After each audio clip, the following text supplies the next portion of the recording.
Guys, this is Letty. I have another video for you guys. We will be discussing my favorite 10 movies of all time. Now, this is not going to be a long movie. I'm just going to kind of name the movie, name the the characters in the movie.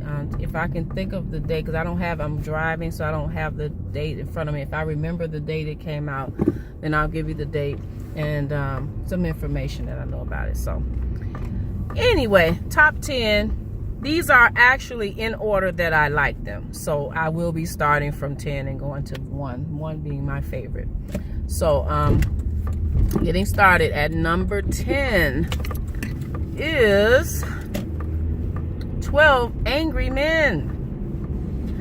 This movie is amazing. It's a lot of drama, a lot of discord, a lot of it's not really mystery. It's just trying to get to the bottom of something. So 12 Angry Men stars Henry Fonda. These 12 angry men are 12 jurors. They have heard a case. The movie kind of starts with them going to the jury room and discussing their whatever their verdict is.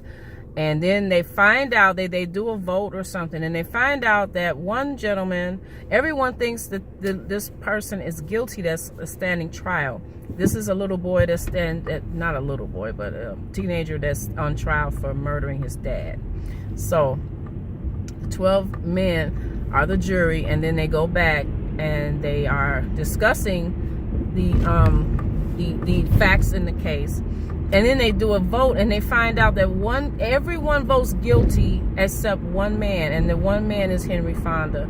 So the movie kind of revolves around Henry Fonda trying to convince them that he's not convinced that this guy killed his dad, even though all the evidence is pointing to him being guilty, but things are not adding up for him. So the movie that's what the major plot of the movie. The movie is in one room for the whole entire time. It's beautiful camera work, beautiful angles, beautiful acting and directing. The acting is exemplary. All their personal beliefs and prejudices and all that comes into play, and it helps to they've learned by the end of this movie, everyone's learned a little bit about themselves, and just based on their the talking that they've done and just trying to get to the bottom of everything. So they kind of delve a little deeper into the case details. So anyway, I love it. Okay, number 9, Psycho. Oh, woo! You talking about goosebumps? This is the most terrifying movie I have ever. In my whole life, I have never seen a movie so scary and so just terrifying in my whole life. This movie stars Anthony Perkins as oh my gosh, I forget his name. He stars a guy that owns a motel. Okay, he's a mysterious guy. He lives in a house up on a hill. It looks really creepy, and he encounters is this lady. Now this lady is on the run because she's stolen some money, and the movie gives you the impression that she's probably never done something like this before, but for some reason I forget the details. It's been a while since I've seen it, but anyway, she's on the run. I guess she gets tired. She stops at his motel, and she meets this guy, and he is just so nice, and she feels so, he seems to be interested in her. And then a horrible thing happens during her stay. and it kind of revolves from this incident, and then it kind of just turns into a whodunit. I mean, them trying to find out what happened to her. So she comes up missing, and it's a whole lot of things. It's a whole lot of okay, so guys, so it's really the details of her disappearance start to unfold. Her friends, I think her sister comes looking for her, and then co-workers, and so they all find out what is this movie has so many twists. I mean, you talking about a twist. It's a twist, a turn, a backflip. It is the twist for your behind. I'm telling you, it's a twist. It's a heck of a twist. So this is probably one of the biggest twists in history, film history. So anyway, Psycho. Oh my God, 5 stars. Creepy, so creepy. Okay, so my next movie is number 8, Double Indemnity. I just posted a video just explaining this movie, but anyway, this is my number 8 movie of all time. I love this movie so much. It stars Fred MacMurray, Barbara Stanwyck, and Edward G. Robinson. It came out in 1944. It is about an insurance salesman who meets a devious woman. She's married. She wants him to help her plot to kill her husband, and I guess collect some insurance money at the same time. So, she's in this loveless marriage, and they have an affair, and he's torn because hasn't done anything like this. He's just captivated by this woman, and she's just got it kind of leading him down this path. And he surprised himself, like, oh my goodness, I can't believe I'm doing this myself. But anyway, she has a hold on him, and he just don't know what to do. So anyway, it's a perfect movie. It's a mystery, it's a romance, it's thriller. It's all of those genres in one. So if you want a great movie, I'm sorry, see Double Indemnity. I don't know why I just hit my nose, but okay. My next movie is The Associate. Yes, I love this movie. I bought this movie too. I bought all these movies because I love them.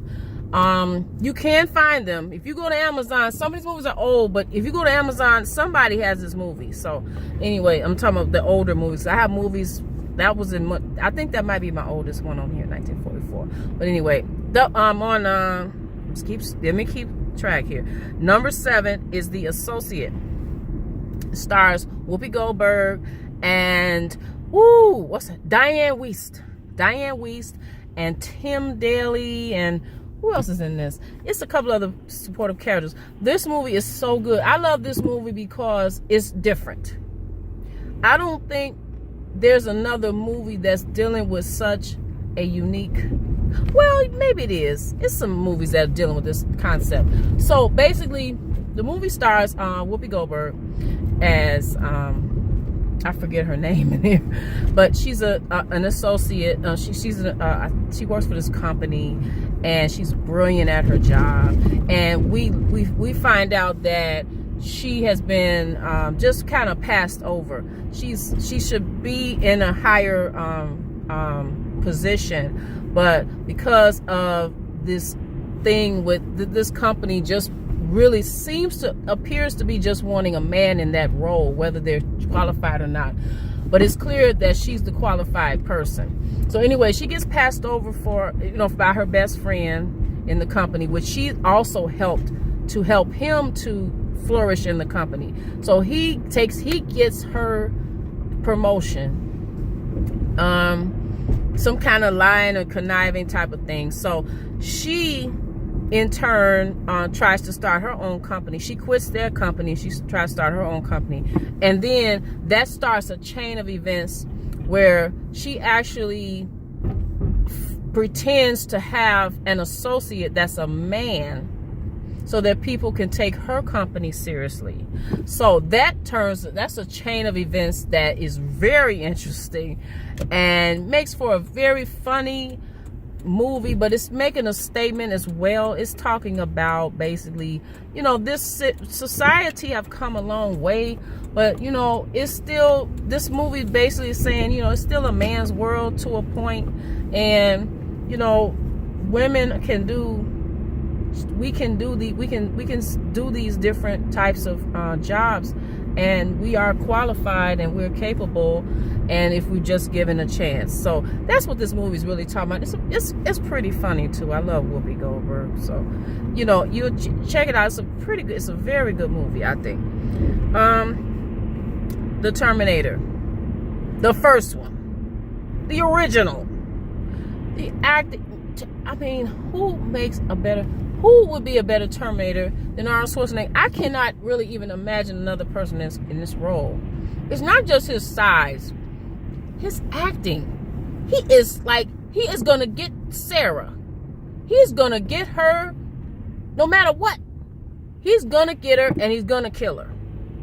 He's like, I mean, she has nowhere to go. And so basically the movie, unless, you know, this movie came out in 1984.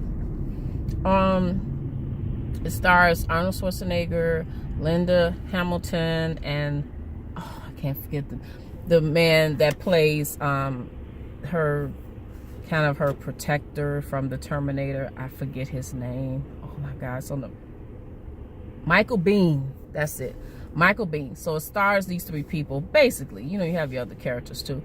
So basically, this cyborg comes back to he's from the future. He comes back to annihilate the mother of the leader of these soldiers who are trying to kill these killer robots. These robots have taken humans into slavery, basically, and just have taken over the world. And the cyborg is sent back to kill the mother of the guy that eventually kills them all. Okay, so he has succeeded. So they want to kill his mom. So if they kill his mom, in sense, killing him. So that's basically your plot, and it is, I mean, a roller coaster from start to finish. You don't get to take a breath. Like, as soon as you take a breath, it's back, you know, back to you know, they're chasing. It's a chase scene. It's 1,000 chase scenes of people blowing up stuff. It's so much action, and it's thrilling, and you're scared, and you're like, oh my God.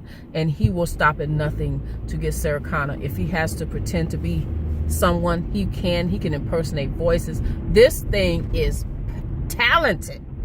I mean, seriously, like, oh my God, like, he can impersonate any voice. He can pretend to be anybody that you trust, and it's you know, I'm like, wow, he is something else.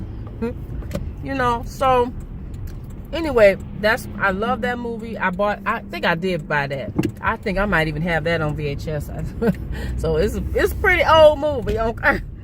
The next movie, number 5, is Sunset Boulevard.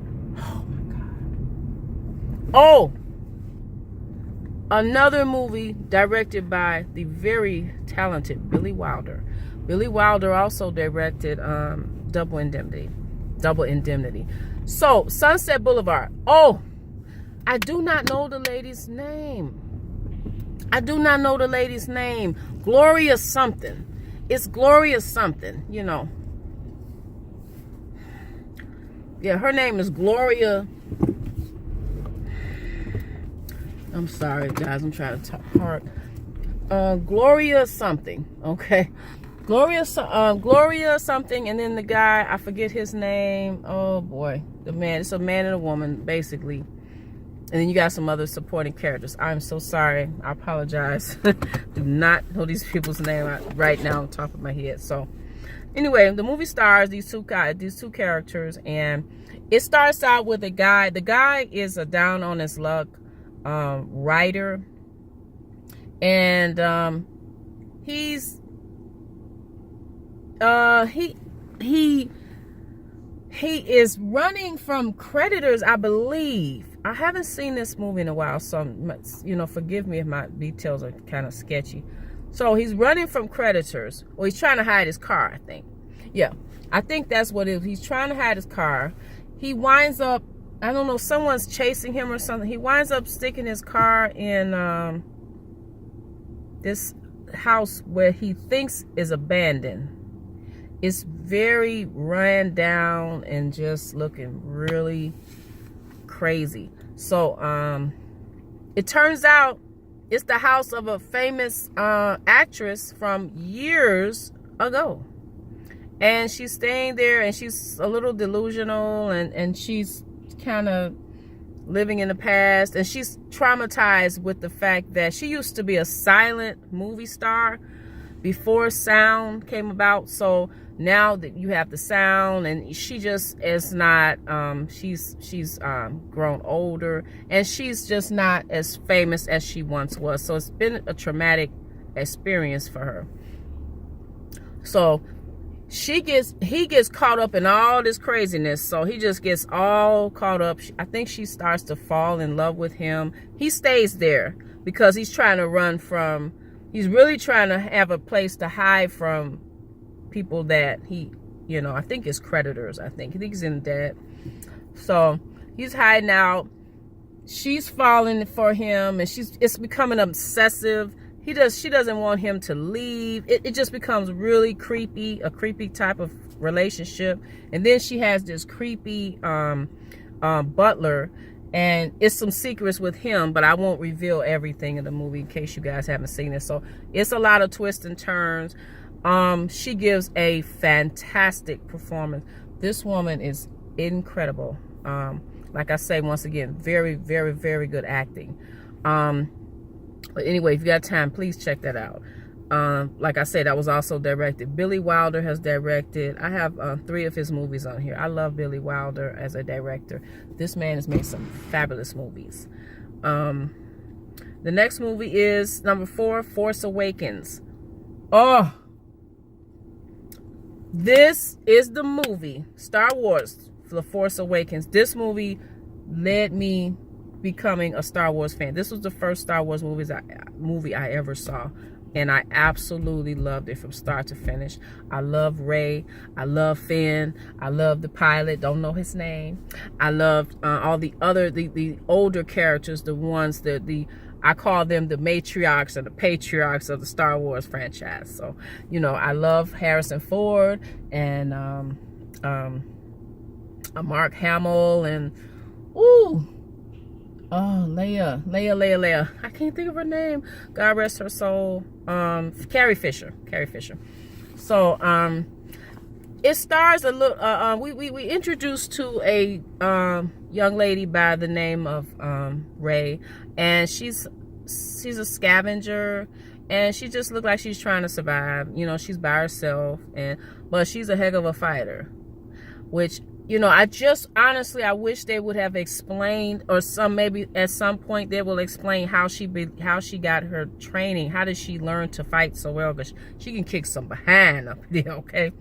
So, anyway, she comes across this droid, and this droid is carrying some very important information. It actually carries it's a piece of a puzzle of, they've been looking for, they're actually looking for, oh my God, Luke has disappeared. So what is inside of this droid is the key to this droid. Everyone wants this droid too. So, you know, the bad guys are looking for this droid, and you know, they tell everybody, if you seen the droid, let us know, whatever, and then they're looking for him. So, you know, it kind of goes from there. So she stumbles upon this droid. This droid winds up in her possession, and you know, and then she meets all these other characters, and it kind of just evolved from there. But it's a great movie.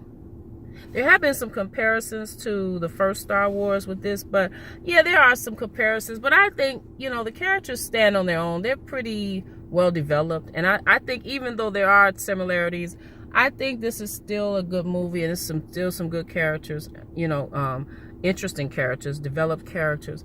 So I you know, take it with a grain of salt. You know, like, you know, whatever, it is what it is. So it's still a great movie. The third movie, Star Wars: The New Hope. The first Star Wars, the one that started all. I love this movie. I watch this movie very frequently. Like, I'm probably going to watch it again today, you know, right before I pick up my daughter from school. But anyway, this movie stars Mark Hamill, Carrie Fisher. This is the first in the, you know, this wonderful world franchise. This first movie, the one that started all.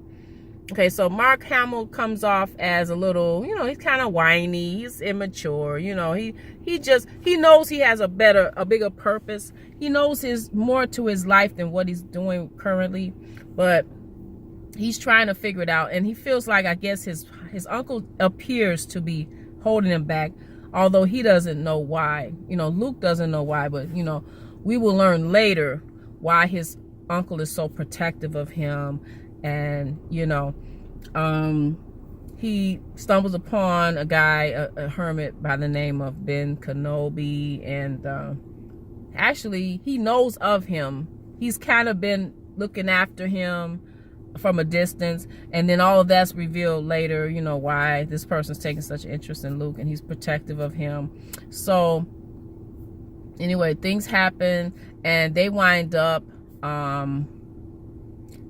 going to he winds up with Ben Kenobi, and then these two droids that actually Luke's uncle bought to help them with. He's some kind of farmer, something to that, you know, that on that vein. So anyway, they are, the four of them lead. They go to this, they're trying to get a message. They got a message from Princess Leia. It was about, it's regarding some plans for the Death Star, which is a huge, it looks like a planet, but it's actually, you know, it can annihilate a planet. It can just, it's that powerful. Like, it can literally destroy a whole planet. So he winds up as part of Princess Leia group, which is the Rebels. I don't know their name. Oh my God. But anyway, they're the good guys, and they're trying to restore the galaxy to, you know, peace and love and tranquility. So that's basically what it is. So, and then you meet all these other characters. Darth Vader, you meet, he's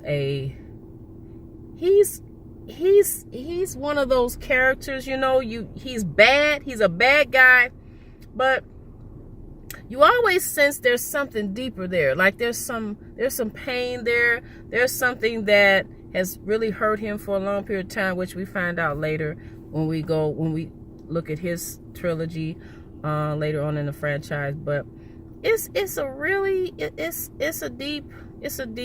wonderful movie. It's great acting. I don't think people give action movies, I've said this before, I don't think people give action movies enough credit for acting.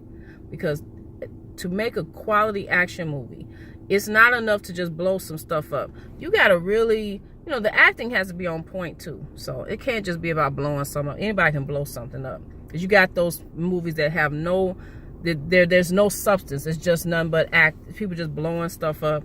And, you know, it's not enough for me. I have to have some, you know, some depth. Oh my God.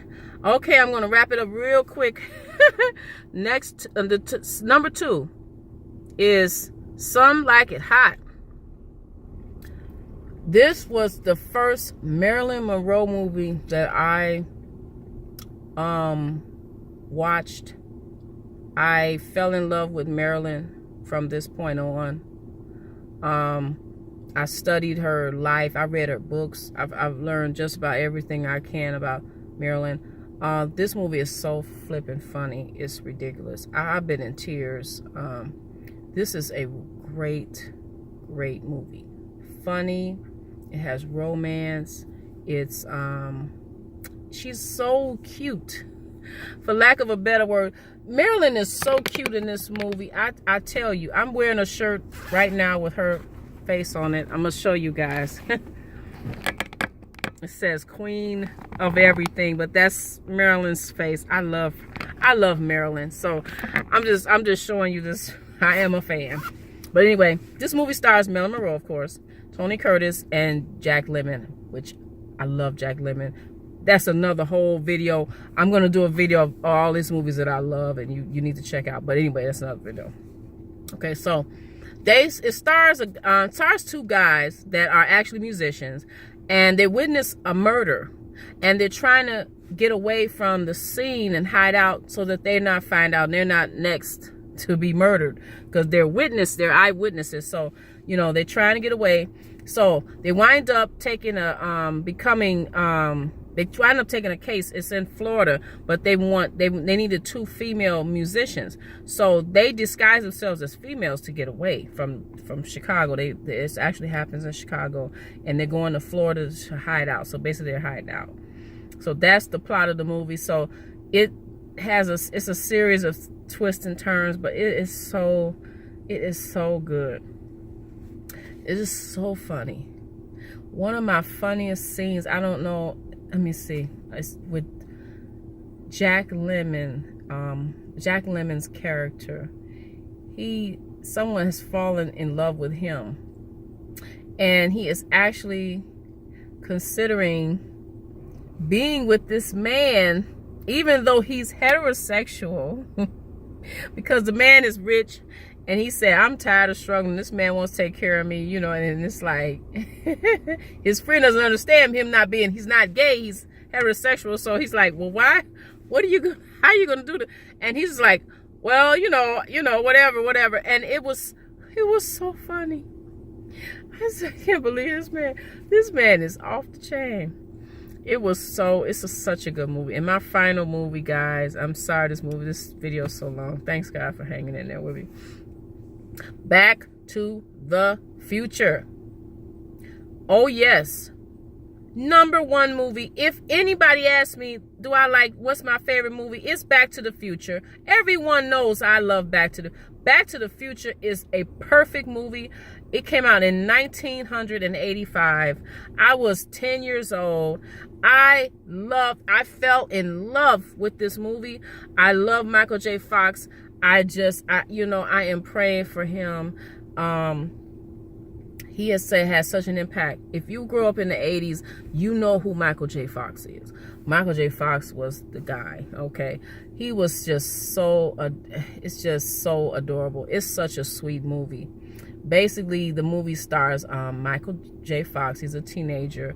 And, you know, he's not a nerd, but he's not cool either. He's sort of like, the reason why I gravitated toward this character, because he kind of reminds me of myself. I don't consider myself a nerd, but I don't consider myself cool either. So I'm kind of like, you know, that in-between type of thing. So anyway, he's late for school all the time. He's trying to make a name for himself. He plays the guitar.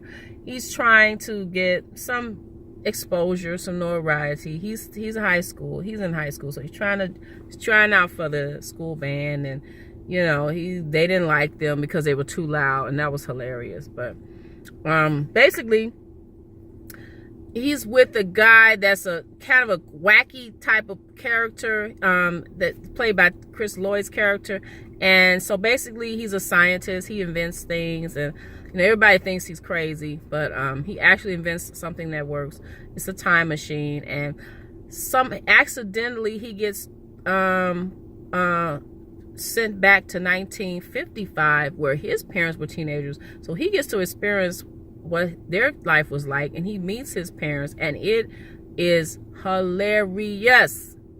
So it's it's a suspense there, you know, at times, because he has to try to get back to his time. And he has interrupted the meeting of his parents. So that's, you know, threatening his own existence. So he has to try to get them back together and then get back to the future. And, you know, so he has all these things that he's trying to do. I hope I haven't given away too much of the plot, but it's got a lot of twists and turns. And that's basically what the movie's about. But anyway, you guys, that's my top 10 list. Favorite movies of all time. Check them out. You will not be disappointed. These are some excellent movies.